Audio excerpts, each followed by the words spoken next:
ഞാൻ അറിഞ്ഞും അറിയാതെയും മരിച്ചവരുടെ എല്ലാ പ്രേതങ്ങളെയും ശ്രീ തിരുനെല്ലി പെരുമാൾ ഈശ്വരന്റെ ശ്രീപാദത്തോട് ചേർത്ത് മോക്ഷം വരുത്തി തരണം. സന്തതിയും സമ്പത്തും ദീർഘായുസ്സും വരുത്തി തരണം. ദാരിദ്ര്യവും മഹാവ്യാധികളെയും നീക്കി സർവസമ്പത്തും വരുത്തി തരണം. സർവപ്രേതങ്ങൾക്കും മോക്ഷം വരുത്തി തരണം. സ്വാമി സമസ്താപരാധം ക്ഷമസ്വ.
പത്മതീർത്ഥമിതം പ്രാക്തം തടാകമതിശോഭനം.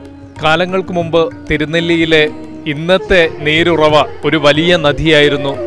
കാലാന്തരങ്ങൾ കഴിഞ്ഞപ്പോൾ ഇന്ന് ഈ കാണുന്ന രീതിയിൽ പാപനാശിനി രൂപപ്പെട്ടു എന്നാണ് പറയപ്പെടുന്നത്. കാലം എത്രയായാലും ബലിതർപ്പണത്തിനായി ഏറ്റവും കൂടുതൽ ആളുകൾ എത്തുന്നത് തിരുനെല്ലി അമ്പലത്തിൽ തന്നെയാണ്, തിരുനെല്ലി മഹാവിഷ്ണു ക്ഷേത്രത്തിൽ.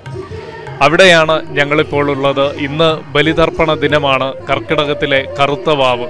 പിതൃക്കൾക്ക് മോക്ഷം നേടി മാലോകരെത്തുന്ന ദിനമാണ്. കഴിഞ്ഞ 2 വർഷമായി കോവിഡ് കാരണം വലിയ രീതിയിലുള്ള വിപുലമായ രീതിയിലുള്ള ബലിതർപ്പണത്തിനുള്ള സൗകര്യങ്ങളില്ലായിരുന്നു. എന്നാൽ ഇത്തവണ അത് മാറി വന്നിരിക്കുകയാണ്. 2 വർഷമായിട്ട് അതിന് സൗകര്യമില്ലാതിരുന്നത് കൊണ്ട് തന്നെ വളരെ വലിയ രീതിയിലുള്ള ഭക്തജന പ്രവാഹമാണ് ഇപ്പോൾ തിരുനെല്ലി ക്ഷേത്രത്തിൽ നമുക്ക് കാണാൻ സാധിക്കുന്നത്. ഈ രാവിലെ മുതൽ തന്നെ രാവിലെ ഏതാണ്ട് 3 മണിയോടെ തന്നെ പുലർച്ചെ 3 മണിയോടെ തന്നെ ഇവിടെ ബലിതർപ്പണം ആരംഭിച്ചിരുന്നു. ഇന്നലെ മുതൽ തന്നെ അതിൻ്റെ സൗകര്യങ്ങൾ ഒരുക്കുന്നതിന് വേണ്ടിയിട്ടുള്ള എല്ലാ രീതിയിലുള്ള സൗകര്യങ്ങൾ ഒരുക്കുന്നതിന് വേണ്ടിയിട്ടും ജില്ലയുടെ ഭരണാധികാരി അടക്കമുള്ള എല്ലാവരും ഇവിടെ എത്തിച്ചേർന്നിരുന്നു. നമ്മൾ ഇന്നലെ ഏതാണ്ട് വൈകിട്ട് ഒരു 3 മണിയോട് കൂടി തന്നെ ഇവിടെ എത്തി. അതിൻ്റെ ദൃശ്യങ്ങളെല്ലാം നിങ്ങൾക്ക് കാണാം. ഇവിടുത്തെ ഒരുക്കത്തിൻ്റെയും മറ്റു കാര്യങ്ങളുടെയും ദൃശ്യങ്ങളെല്ലാം നിങ്ങൾക്ക് കാണാൻ പറ്റും. കേരളത്തിൻ്റെ വിവിധ ഭാഗങ്ങളിൽ നിന്നാണ് ആളുകൾ എത്തുന്നത്. ഇന്നലെ വൈകിട്ട് ഇവിടെ വലിയ രീതിയിലുള്ള ഒരു ജനത്തിരക്ക് അനുഭവപ്പെട്ടിരുന്നില്ല എന്നുള്ളതാണ് വാസ്തവം, മുൻ വർഷങ്ങളെ അപേക്ഷിച്ച്. പക്ഷേ ഇന്ന് പുലർച്ചെയായതോടുകൂടി അതിൽ മാറ്റം വന്നിരിക്കുകയാണ്.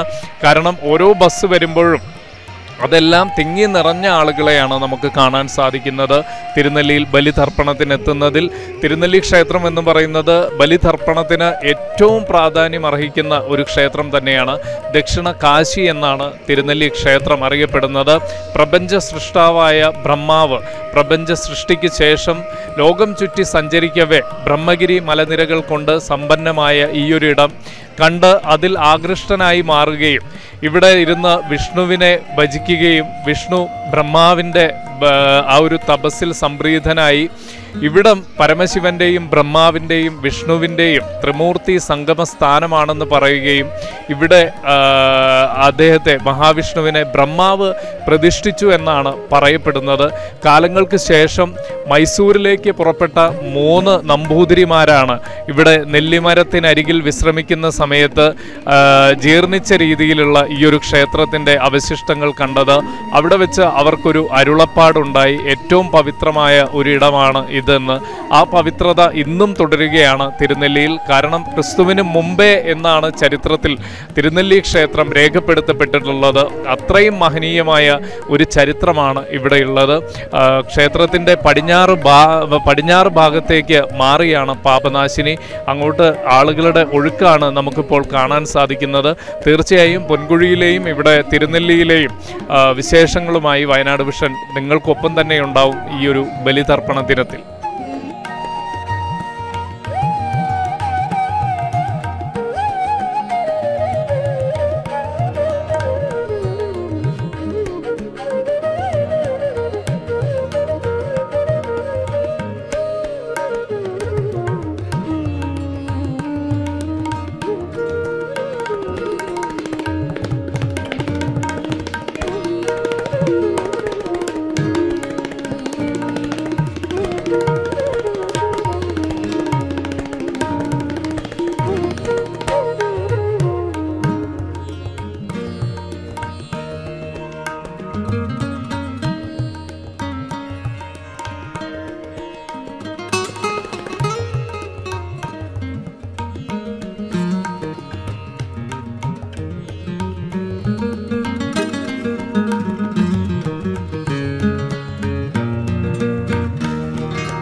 ഇപ്പോൾ നമ്മൾ കണ്ടത് പഞ്ചതീർത്ഥമാണ്. തിരുനെല്ലിയുടെ ചരിത്രത്തിനൊപ്പം നിൽക്കുന്ന ഒരു പേരാണ് പഞ്ചതീർത്ഥക്കുളം. അതാണ് പുറകിൽ നമ്മൾ കണ്ടത്, നേരത്തെ വിഷ്വലിൽ നമ്മൾ കണ്ടത്.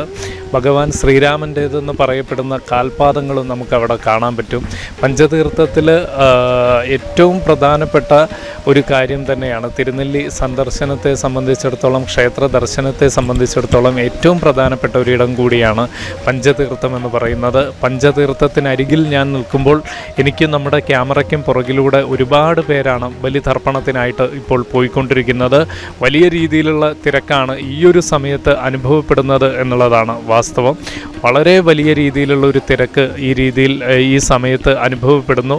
അതാണ് അതിൻ്റെ ദൃശ്യങ്ങളാണ് ഇപ്പോൾ നിങ്ങൾ കണ്ടുകൊണ്ടിരിക്കുന്നത്.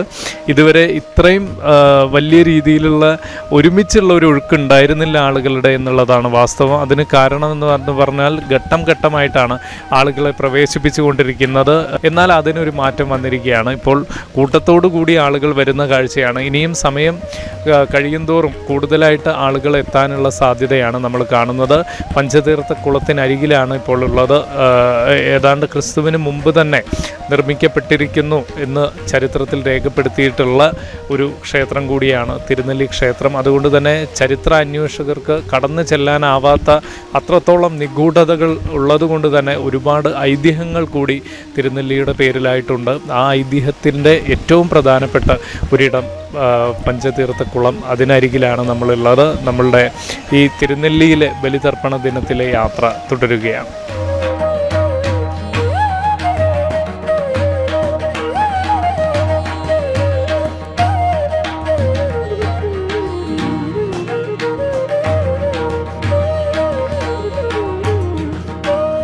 തിരുനെല്ലി മഹാവിഷ്ണു ക്ഷേത്രത്തിലെ പാപനാശിനിയിലേക്ക് ആളുകൾ പോയിക്കൊണ്ടിരിക്കുന്ന കാഴ്ചയാണ് ഇപ്പോൾ നമ്മൾ കാണുന്നത്. ഏതായാലും ഈ ഒരു ബലിതർപ്പണ ചടങ്ങുകൾക്ക് വേണ്ടി വിവിധ സ്ഥലങ്ങളിൽ നിന്നും പാപനാശിനിയിലേക്ക് ഒഴുകിയെത്തുന്ന ആളുകൾ എല്ലാ വർഷവും ഇവിടെ തിരക്കനുഭവപ്പെടാറുണ്ട്. കഴിഞ്ഞ 2 വർഷമായിട്ട് കോവിഡിൻ്റെ ഒരു സമയത്ത് ഇത്തരം ഒരു ചടങ്ങുകൾ നടത്താൻ കഴിയാത്തതിനാൽ ആളുകൾക്ക് ഇവിടെ എത്തിച്ചേരാൻ സാധിച്ചിട്ടില്ലായിരുന്നു. ഇപ്പം ഇവിടെ വന്നിട്ടുള്ള ആളുകളുണ്ട്. ചേട്ടൻ്റെ പേരെന്താണ്? ബാലകൃഷ്ണൻ. ചേട്ടൻ എവിടുന്നാണ് വരുന്നത്? പേരാമ്പ്ര. ഇപ്പോൾ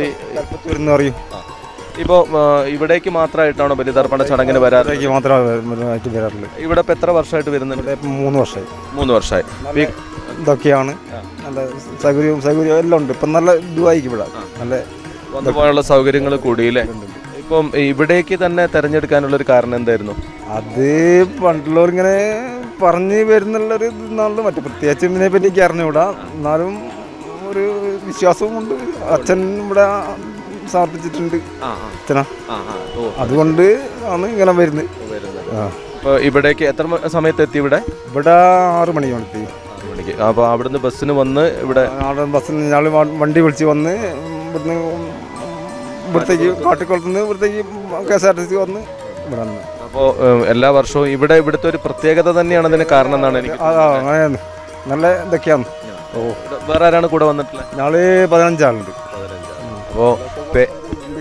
ഇപ്പോൾ പേരാമ്പ്രയിൽ നിന്നും ഇവിടെ എത്തിയിട്ടുള്ള ബാലകൃഷ്ണൻ ചേട്ടനെയാണ് നമ്മൾ കണ്ടത്. അദ്ദേഹം ഇപ്പോൾ 3 വർഷമായിട്ട് ഇവിടെ വരുന്നു. ഇതുപോലെ തന്നെ ഒരുപാട് കാലങ്ങളായി ഇവിടെ മാത്രം വന്ന് പിതൃമോക്ഷ തർപ്പണത്തിനായി പിതൃമോക്ഷത്തിനായി തർപ്പണം നടത്തുന്ന നിരവധി ആളുകളെയാണ് നമുക്ക് കാണാൻ സാധിക്കുന്നത്. ഇപ്പോൾ ഇവിടേക്ക് വന്നുകൊണ്ടിരിക്കുന്നത് ഇങ്ങനെ ഇടവിട്ട് ആളുകൾ വരുന്നത് കൊണ്ടാണ് അതിൻ്റെ ഒരു ബാഹുല്യം നമുക്ക് മനസ്സിലാകാതെ പോകുന്നത്. പക്ഷേ അത്രത്തോളം ജനം ഇവിടേക്ക് ഒഴുകിയെത്തുന്നുണ്ട്. നമുക്ക് മറ്റ് ദൃശ്യങ്ങളൊക്കെ കാണാം. രാവിലെ തിരുനെല്ലി മഹാവിഷ്ണു ക്ഷേത്രത്തിൽ നടന്ന പിതൃതർപ്പണ ചടങ്ങിൻ്റെ മറ്റ് ദൃശ്യങ്ങൾ കൂടി നമുക്ക് കാണാം.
തിരുനെല്ലിയിലെ പാപനാശിനി കാലങ്ങൾക്ക് മുമ്പ് തന്നെ മനുഷ്യർ പിതൃക്കൾക്ക് വേണ്ടി ബലിതർപ്പണത്തിനെത്തിയിരുന്നു എന്ന് പറയപ്പെടുന്ന ഒരിടമാണ്. ആ ആചാരം ഇന്നും തുടർന്നു പോരുന്നു എന്നുള്ളതാണ് വാസ്തവം. പണ്ട് തിരുനെല്ലി ക്ഷേത്രത്തിനരികെ 2 വലിയ സമ്പന്നമായ ഗ്രാമങ്ങൾ സ്ഥിതി ചെയ്തിരുന്നു എന്നാണ് പറയപ്പെടുന്നത്. ഈ 2 ഗ്രാമങ്ങളിലെയും ജനങ്ങൾക്ക് വളരെ വലിയൊരു മാറാരോഗം ബാധിക്കുകയും ഒരുപാട് പേര് മരണപ്പെടുകയും ഉണ്ടായിരുന്ന ആളുകൾ മാനന്തവാടിയിലേക്ക് പലായനം ചെയ്തു എന്നാണ് പറയപ്പെടുന്നത്, മാനന്തവാടി അങ്ങാടിയിലേക്ക്. പക്ഷേ വർഷത്തിലൊരിക്കൽ തങ്ങളുടെ പിതൃക്കൾക്ക് വേണ്ടിയിട്ട് ബലിതർപ്പണത്തിനായിട്ട് അവർ തിരുനെല്ലിയിൽ എത്തിയിരുന്നു എന്നും പറയപ്പെടുന്നുണ്ട്. അതോടൊപ്പം തന്നെ അതിനു മുമ്പ് തന്നെ, ഇത് ചരിത്രം രേഖപ്പെടുത്തപ്പെട്ടിട്ടുള്ള കാര്യങ്ങളാണെങ്കിൽ കൂടി അതിനു മുമ്പ് തന്നെ ഒരു വിശ്വാസപ്രകാരം ശ്രീരാമനും അതുപോലെ തന്നെ മറ്റ് വിശിഷ്ട മഹർഷിമാരും അടക്കം ഇവിടെ എത്തി ബലിതർപ്പണം നടത്തിയിരുന്നു എന്നാണ് പറയപ്പെടുന്നത്. കാലങ്ങൾക്ക് ശേഷം കാലം ഒരുപാട് മാറിയെങ്കിൽ കൂടി ഇപ്പോഴും ഈ കാലഘട്ടത്തിലും ഈ ഒരു ആചാരം നടന്നു പോരുന്നു എന്നുള്ളതാണ് ഏറ്റവും പ്രധാനപ്പെട്ട ഒരു പ്രത്യേകത. ബ്രഹ്മഗിരി മലനിരകളിൽ നിന്ന് എവിടെ നിന്നോ ഉത്ഭവിക്കുന്ന ഒരു ചെറിയ തോടാണ്, വലിയൊരു നദിയായിട്ട് നമുക്ക് കാണാൻ സാധിക്കില്ല. പക്ഷെ കാലങ്ങൾക്ക് മുമ്പ് ഇതൊരു വലിയ നദിയായിരുന്നു എന്നാണ് പറയപ്പെടുന്നത്. ഇപ്പോൾ ഒരു അരുവിയുടെ ആ ഒരു ഒഴുക്ക് മാത്രമാണ് ഇവിടെ കാണാനാവുക. പക്ഷേ ഇതൊരിക്കലും വറ്റാറില്ല എന്നുള്ളതാണ് ഏറ്റവും വലിയ ഒരു സത്യം. എത്ര കഠിനമായ ചൂടാണെങ്കിൽ പോലും ഇവിടുത്തെ ഈ ഒരു നീരുറവ ഒരിക്കലും വറ്റില്ല എന്ന് പറയപ്പെടുന്നുണ്ട്. അതോടൊപ്പം തന്നെ ഒരുപാട് ഔഷധ ഗുണങ്ങളോട് കൂടിയിട്ടുള്ള ഒരു ജലമാണ് ഇതിൽ ഒഴുകിക്കൊണ്ടിരിക്കുന്നത് എന്നാണ് പറയുന്നത്. കാരണം ഈ ഒരു സ്ഥലത്തിന് തിരുനെല്ലി എന്ന് പേര് വരാനുള്ള കാരണങ്ങളിലൊന്ന് ഒരു നെല്ലിമരം ഉണ്ടായിരുന്നു എന്നുള്ളതും, അതോടൊപ്പം തന്നെ നമ്പൂതിരിമാർ ഇവിടെ സ്നാനം ചെയ്ത് ഉയർന്ന സമയത്ത് അവരുടെ ക്ഷീണവും അതുപോലെ തന്നെ വലിയ ബുദ്ധിമുട്ടുകളെല്ലാം മാറിപ്പോയി എന്നും പറയപ്പെടുന്നുണ്ട്. അപ്പോൾ അത്രത്തോളം നെല്ലിക്കയുടെ ഔഷധ ഗുണങ്ങളെന്ന് പറയുന്നത് നമുക്കറിയാം. ആ ഒരു ഔഷധ ഗുണങ്ങളോട് കൂടിയിട്ടുള്ള വെള്ളമാണ് ഒഴുകി വരുന്നത് എന്നും പറയുന്നുണ്ട്. ഈ ജലത്തിൽ നിന്നാണ് തങ്ങളെ ഭൂമിയിൽ ഒരുപാട് നല്ല നല്ല കാര്യങ്ങൾ ചെയ്ത് പരലോകത്തേക്ക് മടങ്ങിപ്പോയ പിതൃക്കൾക്ക് വേണ്ടിയിട്ട് നിലവിൽ ജീവിച്ചിരിക്കുന്ന ഭൂമിയിൽ ജീവിച്ചിരിക്കുന്ന ആളുകൾ നൽകുന്ന ഈ ഒരു പിതൃതർപ്പണം ഇവിടെ തിരുനെല്ലിയിലെ ഏറ്റവും പ്രധാനപ്പെട്ട ചടങ്ങുകളിൽ ഒന്നാണ്. ഒരു വലിയ പുണ്യമായി തന്നെ അത് മാറുന്നു എന്നുള്ളതാണ് വാസ്തവം. മനുഷ്യരുടെ ഒരു ജീവിതത്തിലെ ഒരു വർഷത്തിലെ 365 ദിവസം എന്ന് പറയുന്നത് പിതൃക്കൾക്ക് ഒരു ദിവസമാണ് അവരുടെ ആയുസ്സിലെ. ആ ഒരു ദിവസത്തെ ഊട്ടാണ് ഇന്നിവിടെ നടന്നുകൊണ്ടിരിക്കുന്നത്. ഇപ്പോൾ നമ്മളിവിടെ വന്നതിന് ശേഷം വലിയ തിരക്കാണ് അനുഭവപ്പെടുന്നത് എന്നുള്ളതാണ് വാസ്തവം. നേരത്തെയും നമ്മൾ സൂചിപ്പിച്ചു, കഴിഞ്ഞ 2 വർഷങ്ങളിലായിട്ട് കോവിഡ് കാരണം വലിയ ബുദ്ധിമുട്ടുകൾ ഉണ്ടായിരുന്നത് കൊണ്ട് തന്നെ വലിയ രീതിയിലുള്ള ബലി തർപ്പണത്തിനുള്ള സൗകര്യങ്ങൾ ഉണ്ടായിരുന്നില്ല. പക്ഷേ ഇപ്പോൾ അത് മാറിയിരിക്കുകയാണ് എന്നുള്ളതാണ് നമുക്ക് കാണാൻ സാധിക്കുന്നത്. ആ ഒരു കോവിഡിന് ശേഷം, നിയന്ത്രണങ്ങൾക്ക് ശേഷം വന്ന ആദ്യത്തെ ഒരു കർക്കിടകത്തിലെ കറുത്ത വാവാണ് ഇന്ന്. അതുകൊണ്ട് തന്നെ ബലിതർപ്പണം വളരെ വിപുലമായി തന്നെ നടന്നുകൊണ്ടിരിക്കുകയാണ് ഈ സമയത്ത് തിരുനെല്ലി.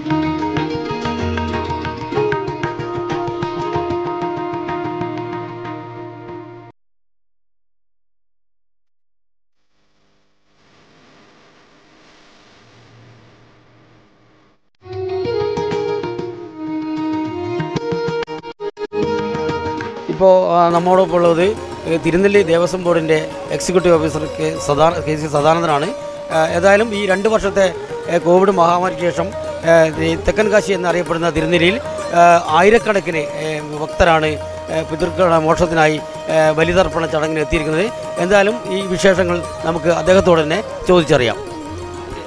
ഈ നമ്മളെ കോവിഡ് പശ്ചാത്തലത്തിന് ശേഷം 2 വർഷത്തിന് ശേഷം വരുന്ന ഒരു കർക്കിടക വാവാണിത്. പിതൃമോക്ഷത്തിന് വേണ്ടിയിട്ടാണ് ബലിതർപ്പണം നടക്കുന്നത്. ഇപ്പോൾ അഭൂതപൂർവമായ ഭക്തന് തിരക്കാണ് ഇപ്പോൾ അനുഭവപ്പെട്ടുകൊണ്ടിരിക്കുന്നത്. നമ്മൾ ഏകദേശം ഒരു 1,00,000 പേർ ഇവിടെ എത്തിച്ചേരുമെന്ന പ്രതീക്ഷയോടുകൂടിയിട്ടാണ് ഭക്തജനങ്ങൾക്ക് വേണ്ട സൗകര്യങ്ങളൊക്കെ ഏർപ്പെടുത്തിയിരിക്കുന്നത്. താമസവും ഭക്ഷണ സൗകര്യങ്ങളൊക്കെ ഇന്ന് ഉച്ചവരെയുള്ള ഭക്ഷണ സൗകര്യങ്ങൾ ഇവിടെ ഏർപ്പെടുത്തിയിട്ടുണ്ട്. പിന്നെ ഇവിടെ വരുന്നവർക്കുള്ള വരും ഭാവിയിലുള്ള വികസന പ്രവർത്തനങ്ങളാണ് ഇവിടെ നടന്നുകൊണ്ടിരിക്കുന്നത്.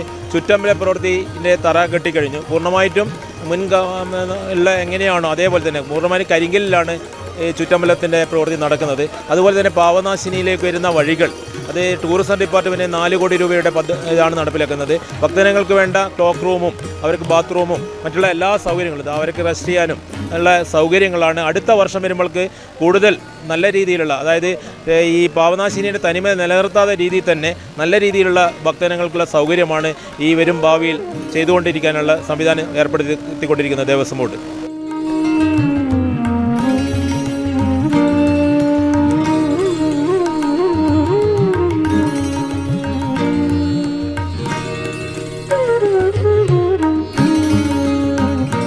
കാശിക്ക് ഗംഗ പോലെയാണ് നമ്മുടെ വയനാടിന് തിരുനെല്ലിയിലെ പാപനാശിനി എന്ന് പറയുന്നത്. ഇപ്പോൾ ഇന്ന് ഏതാണ്ട് 10 കർമ്മികളാണ് ഇവിടെ കർമ്മങ്ങൾ നടത്തിക്കൊണ്ടിരിക്കുന്നത്. 250ഓളം ആളുകൾക്ക് ഒരേ സമയം നിന്ന് കർമ്മം ചെയ്യാനുള്ള സൗകര്യമാണ് ഒരുക്കിയിരിക്കുന്നത്. വരും വർഷങ്ങളിൽ ഇത് ഈ പ്രകൃതിയെയും അതുപോലെ തന്നെ ഈ മണ്ണിനെയും ഇതുപോലെ തന്നെ നിലനിർത്തിക്കൊണ്ട് അതിൻ്റെ ഒരു പൈതൃകം കാത്തു സൂക്ഷിച്ചുകൊണ്ട് ഇതിനേക്കാൾ വിപുലമായി നടത്താനുള്ള സാധ്യതകളാണ് ഇതിൻ്റെ സംഘാടകർ, പ്രത്യേകിച്ച് ദേവസ്വം ഭരണസമിതി അടക്കം ആലോചിച്ചുകൊണ്ടിരിക്കുന്നത് എന്നുള്ളതാണ് വാസ്തവം. എന്തായാലും ഭൂമിയിലെ ഏറ്റവും മനോഹരമായ ഒരിടമാണ്. വേദങ്ങളിലും പുരാണങ്ങളിലുമൊക്കെ ഏറ്റവും മികച്ച രീതിയിൽ പ്രകീർത്തിച്ചിട്ടുള്ള ഒരിടമാണ് തിരുനെല്ലി എന്ന് പറയുന്നത്. തിരുനെല്ലിയിലെ ഏറ്റവും പ്രധാനപ്പെട്ട ഒരു ദിനമാണ് ഇന്ന് കർക്കിടക വാവ്. ആ വാവ് ദിവസം പിതൃതർപ്പണത്തിനായിട്ട് എത്തിയിട്ടുള്ള ഒരുപാട് ആളുകളുണ്ട്. കഴിഞ്ഞ 2 വർഷം സാധിക്കാതിരുന്ന ആ ഒരു കർമ്മം നിറവേറ്റുന്നതിനായിട്ടാണ് അവരെത്തിയിട്ടുള്ളത്. അവരുടെ ജീവിതത്തിലെ ഏറ്റവും പ്രധാനപ്പെട്ട ദിവസങ്ങളിലൊന്നായിട്ടാണ് ഇന്ന് കണക്കാക്കപ്പെടുന്നത്. കാരണം തനിക്ക് വേണ്ടി, തങ്ങൾക്ക് വേണ്ടി ജീവിതം ഒഴിഞ്ഞുവെച്ച് തങ്ങളെ വിട്ട് വിട പറഞ്ഞു പോയ ആത്മാക്കൾക്ക് ബലി അർപ്പിക്കാനുള്ള ഒരു ദിനമായിട്ടാണ് ഇന്ന് കാണുന്നത്. അതിന് ഏറ്റവും ശ്രേഷ്ഠമായിട്ടുള്ള ഒരിടമാണ് തിരുനെല്ലി എന്ന് പറയപ്പെടുന്നു. തെക്കൻ കാശി എന്നറിയപ്പെടുന്ന, ദക്ഷിണ ഗംഗ എന്നറിയപ്പെടുന്ന തിരുനെല്ലിയിലെ പാപനാശിനിക്ക് അരികിലാണ് ഇപ്പോൾ ഞാനുള്ളത്. ഒരുപാട് പേര് ഇവിടെ ഇപ്പോഴും പിതൃതർപ്പണം നടത്തിക്കൊണ്ടിരിക്കുകയാണ്. ഈ പുണ്യഭൂമിയിൽ മഴ മാറി നിൽക്കുന്നു എന്നൊരാശ്വാസം കൂടിയുണ്ട് എന്നുള്ളതാണ് വാസ്തവം. മഴ വലിയ രീതിയിൽ ഇന്ന് പുലർച്ചെ മുതൽ തന്നെ 3 മണി മുതൽ തന്നെ ഇവിടെ പിതൃതർപ്പണ ചടങ്ങുകൾ ആരംഭിച്ചിരുന്നു. മഴ ഒരു തരത്തിലും ഇവിടെ ഇതുവരെ വില്ലനായി മാറിയില്ല എന്നുള്ളതാണ് വാസ്തവം. മുൻ വർഷങ്ങളിലുള്ള പോലുള്ള വലിയ തിരക്ക് ഇന്നലെ വൈകുന്നേരമൊന്നും അനുഭവപ്പെട്ടിരുന്നില്ല. പക്ഷേ ഇന്ന് കാലത്തായപ്പോഴേക്കും സ്ഥിതി മാറിയിരിക്കുകയാണ്. ഇപ്പോൾ ഈ സമയത്ത് വളരെ വലിയൊരു തിരക്കാണ് നമുക്കിവിടെ അനുഭവപ്പെടുന്നത്. അപ്പോൾ എന്തായാലും ചരിത്രങ്ങളിലും ഇതിഹാസങ്ങളിലും പുരാണങ്ങളിലുമൊക്കെ പ്രതിപാദിക്കപ്പെട്ടിട്ടുള്ള ഒരു ഇടമാണ്. കുംഭ രാജവംശത്തിൻ്റെയും വയനാടൻ രാജവംശത്തിൻ്റെയൊക്കെ ചരിത്രവുമായി ബന്ധപ്പെടുത്തിയിട്ടുള്ള ഒരിടമാണ്. ഏറ്റവും ഉപരിയായിട്ട് ചതുർഭുജത്തോടു കൂടിയിട്ടുള്ള മഹാവിഷ്ണു ഭഗവാന്റെ സുവർണ ശോഭയാർന്ന ഒരു പ്രതിഷ്ഠയാണ് ക്ഷേത്രത്തിലുള്ളത്. ഇവിടെ വന്ന് ബലിതർപ്പണം കഴിഞ്ഞ് എല്ലാവരും തന്നെ തൊട്ടടുത്ത് സ്ഥിതി ചെയ്യുന്ന തൃശ്ശിലേരി ഭഗവാന്റെ തൃശ്ശിലേരി ക്ഷേത്രത്തിൽ വിളക്കുമാല വഴിപാട് നടത്തണം എന്നൊരു ആചാരം കൂടിയുണ്ട്. കാരണം ഈ അരുവി, അതായത് പാപനാശിനി ചെന്ന് പതിക്കുന്നത് തൃശ്ശിലേരി ഭഗവാന്റെ കാൽപാദത്തിലാണെന്നാണ് വിശ്വാസം. അതുകൊണ്ട് അതുകൂടി ചെയ്താൽ മാത്രമേ പിതൃകർമ്മം പൂർണ്ണമാകൂ എന്നൊരു വിശ്വാസം കൂടിയുണ്ട്.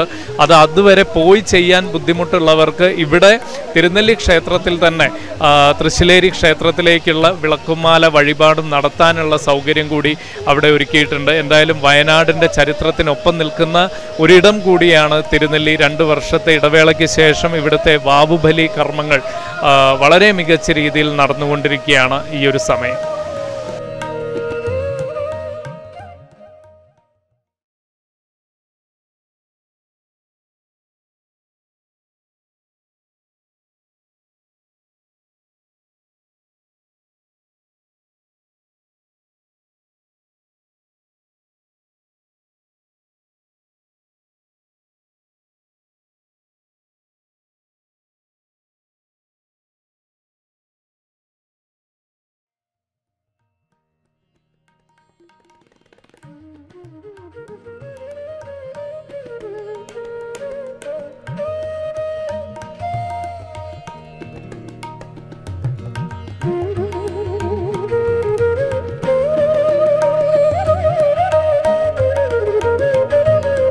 പാപനാശിനിയിൽ പിതൃതർപ്പണം നടത്തി കർമ്മങ്ങൾ പൂർത്തിയാക്കിയതിനു ശേഷം വരുന്ന ആളുകൾ പിന്നീട് പ്രവേശിക്കുന്ന ഒരു ക്ഷേത്രവും കൂടിയാണ് ഗുണ്ടിക മഹാശിവക്ഷേത്രം എന്ന് പറയുന്നത്. ശിവൻ വസിച്ചിരുന്നു എന്ന് വിശ്വസിക്കപ്പെടുകയും ആരാധനാകർമ്മങ്ങൾ നടത്തപ്പെടുകയും ചെയ്യുന്ന ഒരു ക്ഷേത്രവും കൂടിയാണ് ഇപ്പോൾ എൻ്റെ തൊട്ടുപുറകിലായി കാണുന്നത്. ഇവിടെ ഒരു ക്ഷേത്രത്തിൽ നടക്കുന്നത് പോലെയുള്ള എല്ലാ ക്ഷേത്ര ആചാര ചടങ്ങുകളും ഇവിടെയും നടക്കാറുണ്ട്. വിളക്ക് കത്തിക്കലടക്കമുള്ള എല്ലാ ചടങ്ങുകളും നടക്കുന്ന ക്ഷേത്രവും കൂടിയാണിത്.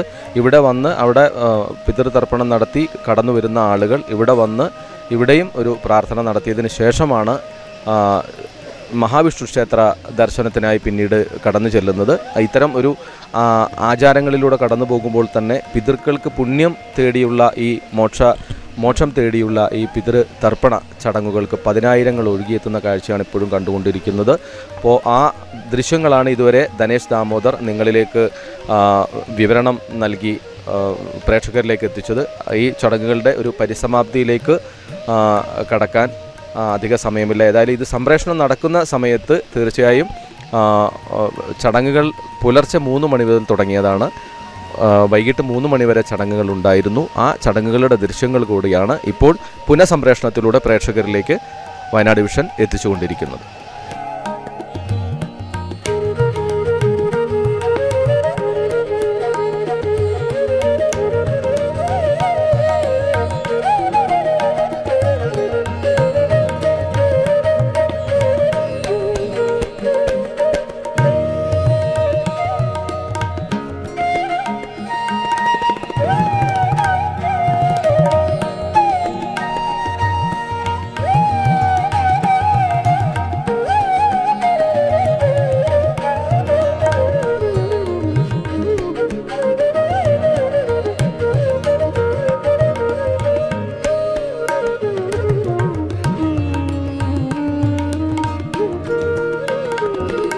പിതൃതർപ്പണത്തിൽ സ്നാനഘട്ടങ്ങൾ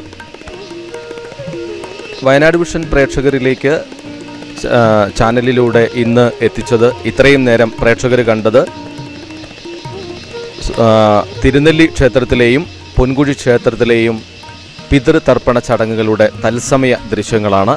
ഏതായാലും വളരെ വിപുലമായ രീതിയിൽ തന്നെ സജ്ജീകരണങ്ങൾ ഒരുക്കിക്കൊണ്ടാണ് വയനാട്ടിലെ പ്രധാനപ്പെട്ട ഈ 2 കേന്ദ്രങ്ങളും ആളുകളെ സ്വീകരിച്ചത്. അതോടൊപ്പം തന്നെ വയനാടിൻ്റെ വിവിധ ഭാഗങ്ങളിൽ ഇതുപോലെ പിതൃതർപ്പണത്തിന് വേണ്ടിയുള്ള സ്നാനഘട്ടങ്ങളിൽ ആളുകൾ നിരവധി അധികം എത്തിച്ചേർന്നിട്ടുണ്ട്. പല സ്ഥലങ്ങളിലും വയനാട്ടിൽ നിരവധി സ്ഥലങ്ങളിൽ പിതൃതർപ്പണത്തിനായ ആളുകൾ എത്തിയിട്ടുണ്ട്. പക്ഷേ അതിലേറ്റവും പ്രധാനപ്പെട്ട 2 സ്ഥലങ്ങളാണ് മാനന്തവാടി തിരുനെല്ലിയിലെ മഹാവിഷ്ണു ക്ഷേത്രവും അതുപോലെ പൊൻകുഴി ക്ഷേത്രവും. മഹാവിഷ്ണു ക്ഷേത്രത്തിൽ തെക്കൻ കാശി എന്നറിയപ്പെടുന്ന മഹാവിഷ്ണു ക്ഷേത്രത്തിൽ അത്രത്തോളം 10,000-ലധികം ആളുകൾ, ഏകദേശം 1,00,000-ഓളം ആളുകളുടെ ഒരു കണക്ക് തന്നെ സംഘാടകർ പറയുന്നുണ്ട്. അത്രത്തോളം ആളുകൾ ഒഴുകിയെത്തി. വിപുലമായ സൗകര്യങ്ങൾ ഒരുക്കിയിരുന്നു ക്ഷേത്രത്തിലും സ്നാനഘട്ടത്തിലും. അതോടൊപ്പം തന്നെ യാത്രാ സൗകര്യത്തിനായി KSRTC ബസ്സുകൾ പ്രത്യേകമായി തന്നെ സജ്ജീകരിച്ചിരുന്നു. പുലർച്ചെ 3 മണി മുതൽ ചടങ്ങുകൾ തുടങ്ങി വൈകിട്ട് 3 മണിയോടുകൂടിയാണ് ചടങ്ങുകൾ അവസാനിച്ചത്. ഈ ഒരു മോക്ഷത്തിന് വേണ്ടിയുള്ള പ്രാർത്ഥനാ നിർഭരമായ മനസ്സുകളോടുകൂടി ഈ സ്നാനഘട്ടങ്ങളിലേക്കെല്ലാം വയനാട്ടിൽ നിന്ന് മാത്രമല്ല വയനാട്ടിന് പുറത്തുനിന്നും കേരളത്തിന് പുറത്തുനിന്നും ആളുകൾ എത്തി. കേരളത്തിലെ തന്നെ വളരെ പ്രസിദ്ധമായ സ്നാനഘട്ടവും കൂടിയാണ് പാപനാശിനി എന്ന് പറയുന്ന മഹാവിഷ്ണു ക്ഷേത്രത്തിലെ പാപനാശിനി എന്ന് പറയുന്ന ആ ഒഴുകിക്കൊണ്ടിരിക്കുന്ന ആ പുണ്യമാക്കപ്പെട്ട ജലം. അവിടെയാണ് പിതൃമോക്ഷത്തിനായി പിതൃതർപ്പണ ചടങ്ങുകൾ നടത്തുന്നതിന് വേണ്ടി വയനാട്ടിൽ ഏറ്റവും കൂടുതൽ ആളുകൾ എത്തിയിട്ടുള്ളത്. അതുപോലെ തന്നെ പൊൻകുഴി ക്ഷേത്രത്തിലും. ഏതായാലും ഈ ചടങ്ങുകളുടെ ദൃശ്യങ്ങളാണ് നിങ്ങളിലേക്ക് വയനാട് വിഷൻ ഇത്രയും നേരം പുനഃസംപ്രേഷണത്തിലൂടുകൂടി എത്തിച്ചത്. ധനേഷ് ദാമോദറാണ് തുടക്കം മുതൽ ഇതിൻ്റെ വിവരണങ്ങൾ നൽകിക്കൊണ്ട് പ്രേക്ഷകരോടൊപ്പം ഉണ്ടായിരുന്നത്.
എല്ലാ പിതൃതർപ്പണത്തിൽ പങ്കെടുത്ത ആളുകൾക്ക് അവർ പ്രാർത്ഥിച്ചതുപോലെ, അവരാഗ്രഹിച്ചതുപോലെ പിതൃമോക്ഷത്തിന് വേണ്ടിയുള്ള അവരുടെ പ്രാർത്ഥനകൾ സർവേശ്വരൻ സ്വീകരിക്കട്ടെ എന്ന പ്രാർത്ഥനയോടുകൂടി തന്നെ ഈ പ്രോഗ്രാം ഇവിടെ അവസാനിപ്പിക്കുകയാണ്.